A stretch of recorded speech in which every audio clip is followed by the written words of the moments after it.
Hi, everyone. Welcome to Interchange. I'm Dan Jones. Thank you so very much for joining us. Great stuff to talk about this week. Will Milwaukee Mayor Tom Barrett run for governor? And if he does, will he beat Scott Walker?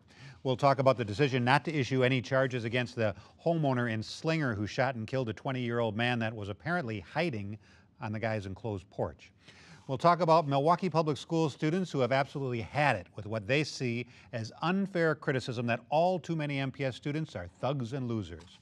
And we'll talk about what it must be like to live in Clintonville right now while the ground underneath you is shaking. All right, you know everybody, but I'll introduce them anyway. We have longtime newspaper columnist Joel McNally, Kevin Fischer, former broadcast journalist, political analyst, and oftentimes a fill-in host over on WISN Talk Radio, Denise Callaway, community affairs and public relations professional, and Gerard Randall, education consultant and local job creation expert. Rick Horowitz will be along with commentary at the end of the show. Okay, the first thing we're going to talk about is the upcoming recall election against Governor Scott Walker. Milwaukee Mayor Tom Barrett says he'll announce within the next week and a half whether he's going to run against Walker or not. If he gets in, does he immediately become the Democratic favorite? And Joel, does he have what it takes to beat Walker? I think he would become the favorite, and I'm still assuming he is going to announce, although this whole procedure is so screwy to me. The fact that he actually would stay in the mayor's race and announce possibly a couple days before the election, I don't want to be mayor, I want to be governor. But everyone, that I keep hearing from around him seems to think that he's still going to do it. And yes, I do think he would be. I don't know that it's a cakewalk for him to get the nomination because so many of the unions have endorsed Kathleen Falk. And he's not the favorite of the unions. I think he kind of likes the idea of running as not the union candidate, although if he's the candidate, the unions would in fact fall in place behind him, I believe, because Scott Walker is just such a nemesis of the unions. So I think he's the strongest candidate so far. I don't understand this procedure. I'll tell you the other thing I don't understand: why the media in this town is not covering the mayor's race. Ed McDonald, who was the candidate, Ed McDonald, who was a candidate against him, is a legitimate candidate with an impressive background, and the community does not know it because the media, and particularly the Journal-Sentinel, has acted like there's no race and acted like there is no candidate. Acted like, this is one of those wacky candidates like the, not the white man's bitch woman. No, it's not. Here we're talking about a Harvard graduate who has a great plan for development of this community, and the community has not heard a word about it. Thank you. I agree with you. I think it's appalling. Well, if he had some money, it'd be different. Well, if he weren't African American, it would be different too, and you know that. I haven't said a word about it. I like the guy too, but he doesn't stand a snowball's chance in hell. And money is the issue, and the fact that the press has not covered it, at least to the degree that they've, in some manner, legitimized him. They've delegitimized him by ignoring him. And I think that's at least created a climate where there's been no discussion around what this city needs in order to be a more attractive city, and that's just sad. The race, though, the timing of the mayor's announcement to be in it or not be in it, I think it's a race that he is going to engage in. It seems to me he wants to limit the exchange between he and Kathleen Falk. I don't think she's going to get out. Vineholt might get out, but I don't even see that happening. So it might be a very contentious primary to see who's going to run against the governor. And then you got to have some money available. I haven't seen any sign of the mayor running for mayor, and so I'm going to assume that whatever money he's fundraised will be used towards a gubernatorial race. I haven't seen brochures, I haven't seen yard signs, I haven't even heard radio ads, and certainly there have been no TV ads. So all the free media that he's been able to garner in a run for mayor has allowed him to save his ducats for a run for governor. Well, there's still going to be a ton of money for sure there will. Know that. Right, but he's saving it for the primary. Kevin, Tom Barrett is an experienced politician, an experienced campaigner. I would argue that he knows exactly what he's doing. to run for the third time against Scott Walker or for governor and to face defeat for the third time.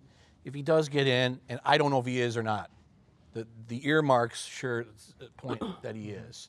Ads are being run. But he faces all kinds of challenges, including the fact that he is not the union-anointed candidate. They have called him, Marty Beal has called him an unacceptable candidate. They don't like him because he's on record saying that Scott Walker didn't go far enough with his reforms. That isn't what he said. And what does he run on if he attacks Scott Walker's collective bargaining changes? He's on record as saying that those changes saved the city of Milwaukee $25 million and allowed him to pass a budget, a balanced budget that did not increase property taxes.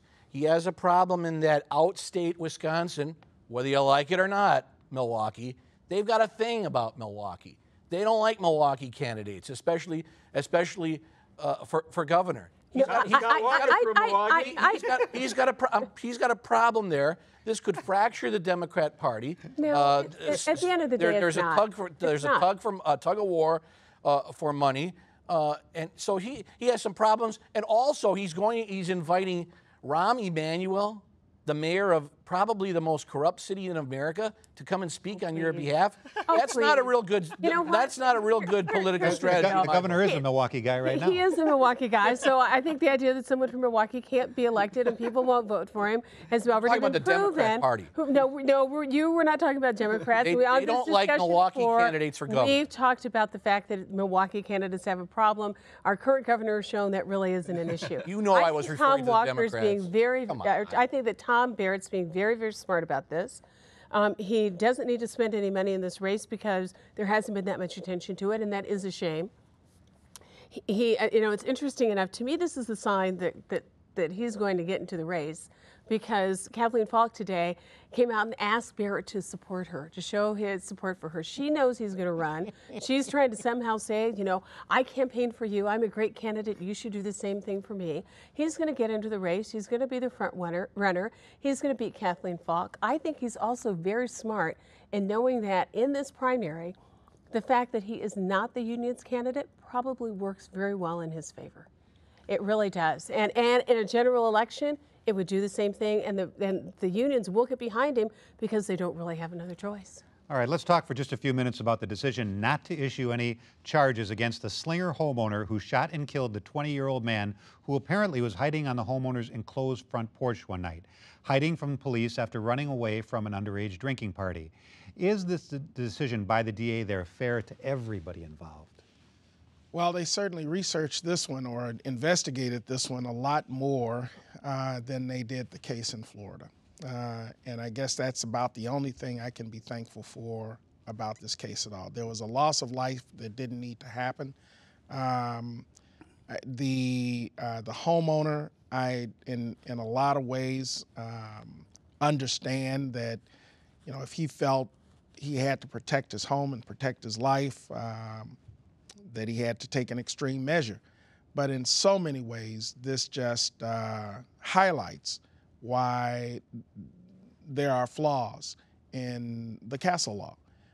This was an example of a life that didn't need to be lost, because this wasn't the case of where someone was attempting to break into a home and cause harm. This was just someone who foolishly, as a teenager, made one bad mistake of being an underage drinker at a party and then attempting to get away from accountability for it by hiding under someone's porch. Kevin, I can imagine myself doing the exact same thing, and if I open up the front door to my porch and somebody's there and I have a gun, I'm going to shoot the guy. You have a constitutional right to protect yourself, your home, your family, especially in your very own property. Mm-hmm. Nobody wants to see that 20-year-old die, of course not. But the homeowner, I think, did everything he possibly could, short of running to the telephone and calling 911 or calling the police. He warned. He asked. He asked, what he was doing there. He said he had a gun. He said he would use it, and yet this unfolded. You do have that constitutional right, And I think, as sad and as tragic as it is, I think the law worked here, and that there were no charges filed or any legal action taken against this homeowner. It's unfortunate, but that 20-year-old should not have been there in the first place. You take a chance, especially this homeowner did not come out, hear a noise, and start shooting willy-nilly. He didn't. He warned the intruder that he was there. He warned them that he had a gun, and he warned him that he would use it. And this unfortunately unfolded. And Denise, I can't believe the homeowner, he didn't know that this kid was a kid hiding from police or somebody who just murdered somebody down the block. You know, I think this is the problem with the Castle Doctrine. It's one of the problems with the Castle Doctrine. But overall, it's this idea that you can protect yourself no matter what, if you feel that in some way you're threatened. And it's that no matter what that's really problematic. No matter what means you don't really have to think about, should I just slam the door shut and call the police? And then let the police who are trained to handle these kinds of situations to do that. It will take 5 to 10 minutes to get there. It's not going to take 5 to 10 minutes. We're talking about West Bend. You know, what else are they going to be doing that's going to take that long for them to do? And guess what? The police are already in the neighborhood because of the underage drinking party. It's not like he had to wait for the police to get there. These kind of situations, unfortunately, are going to continue to happen with this Castle Doctrine. There is not enough, and our police chief in Milwaukee, Chief Flynn, has talked about this. There was not enough training that was required in that law so people know how to make good decisions, does not how to use a gun. This young man did not have to lose his life, and the man who killed him is going to have to live with what happened for the rest of his life as well. You know, I'm paraphrasing here, but the DA said something like, you know, it wasn't just the Castle Doctrine, it was self-defense laws that have existed for a long time, and I, as DA, am not supposed to bring charges unless I know I can convince a jury, and I don't think I could convince a jury in this case. But, yeah, I want to speak a little different about this from the homeowner's perspective, because to me, the only thing worse as a homeowner than killing a 20-year-old young man would be if that 21-year-old young man had been his own son. And truthfully, either of those things could have happened. This was a man with a gun who saw someone in the dark. You say he didn't know if he was a murderer or he was a kid from the party. This is the guy that called the police on the party. This is the guy that went next door and told the party to quit making so much noise. He knew that, you know, the police had showed up and that these kids had taken off running, and now there's somebody on his porch. It's not like he thought this was a murderer really trying to invade his house. But what he did, he had a gun, and he saw someone in the dark. He had no idea that this young man, you know, he was unarmed. He was not a threat, and the young man never made a threat to him. He simply said, "Who are you?" And the kid moved. He actually was crouching down, and he stood up. And as soon as he stood up, the man shot him in the chest and killed him. And you know, I don't know if he should have been charged or not, and probably a jury wouldn't have convicted him. But let me tell you this: that homeowner today and for the rest of his life is living with a horror that he committed. And I don't want people with deadly weapons committing horrific acts against unarmed people and then living with that for the rest of their life because they say, my God, this was my right because this kid was hiding on my porch. All right, next topic. Germantown beat Milwaukee King the other day for the Division I boys state basketball crown. Reportedly, before, during, and after the game, the King players, cheerleaders, fans, and MPS students in general were made fun of both in person and online. Now, a growing number of MPS kids and graduates, many of them extremely successful, have taken to Facebook to portray themselves as the antithesis of the image that many have of MPS students.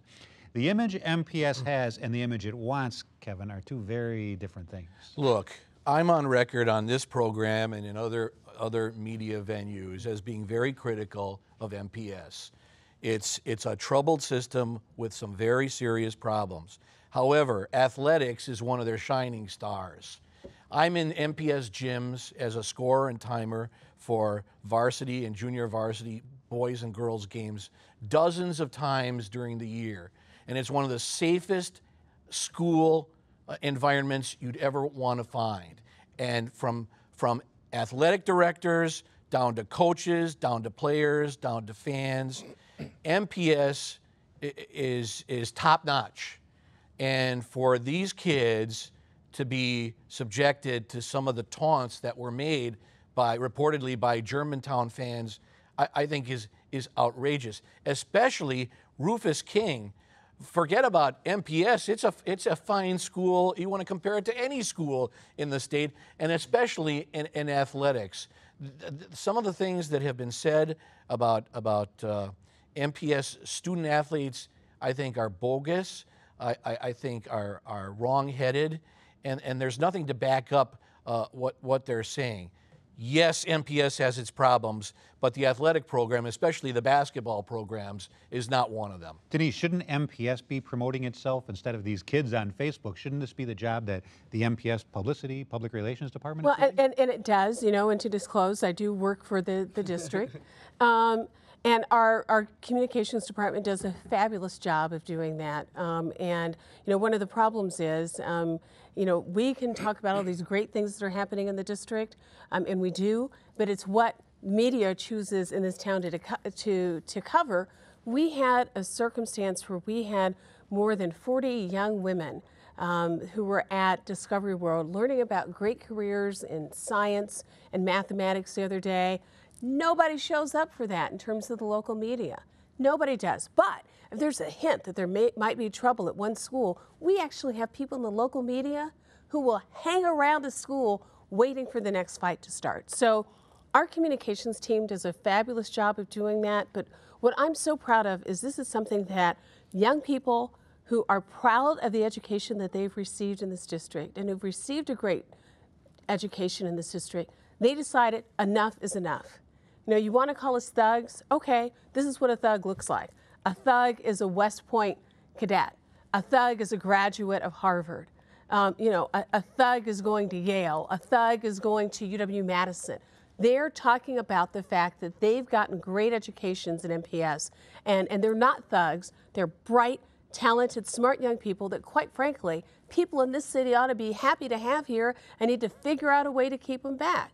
And if we don't think that these comments that are made are just comments, they're just words, they're negative stereotypes that hurt and harm people.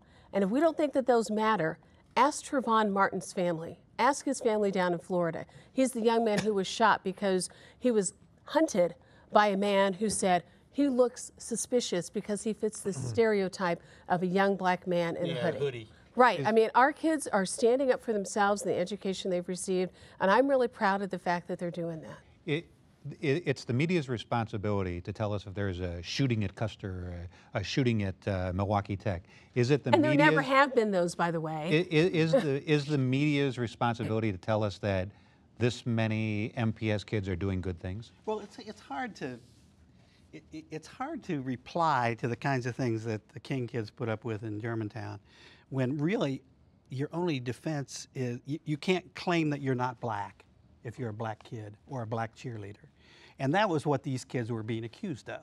They were accused of being black, only they were accused of it in racist terms. The cheerleaders were attacked with words similar to what got Don Imus thrown off the air for their appearance and for their hair. And the idea that the players were called thuggish inner city blacks, players on a team, white or black, on a basketball floor, all dress exactly the same in the uniforms of those teams, and there's no distinction between them except in this case race. And it was simply a racist ignorance that was displayed out there. And the media, yeah, I suppose, should go after the racist ignorance out there, but you can't say, you know, we want to stand up for the kids in MPS. You know, not all African-American, teenagers are thugs, and not all African-American cheerleaders are the words that they used about them. How does MPS fight that? Well, I was at that game, by the way, and I was the Germantown King game. It was one of the best games of basketball I'd ever seen played, and the players conducted themselves on the court, I thought, fairly well. I didn't always see do it, flagrant Rufus. fouls. Me too. But the stands, when I heard the taunts of Hoosier, and they claimed that it was Hoosier, and I thought it was Who's, H-W-H-O. I was kind of taken aback by the whole thing too. This is not a responsibility for MPS to do anything other than to focus on how they can best educate the kids and create kids who can be good role models for others, to focus on the academics as well as on character building. I think MPS is making a sincere effort to try to do that. These kinds of things become distractions, though, and when you add the element of race to it, it becomes all the more difficult in a community that doesn't come together on a whole lot else, even when there's race involved, where they could come together around some common good. So it's frustrating in this town. I think as long as we have the segregation patterns that we have, and we have folk who aren't willing to take a good look at some of the things that MPS is really trying to do to improve how it delivers education, we're not going to change that. But as a community, as the adults in this community, we need to think about what we're saying when it comes to children who don't look necessarily like our own. These kids who've decided, and adults, who decided it's okay to call these young black men thugs. It's all right to talk about, and I won't use the language that was tweeted out, to talk about the cheerleaders at Rufus King. I mean, as adults in this community, we have a responsibility not to say those things in front of our own children.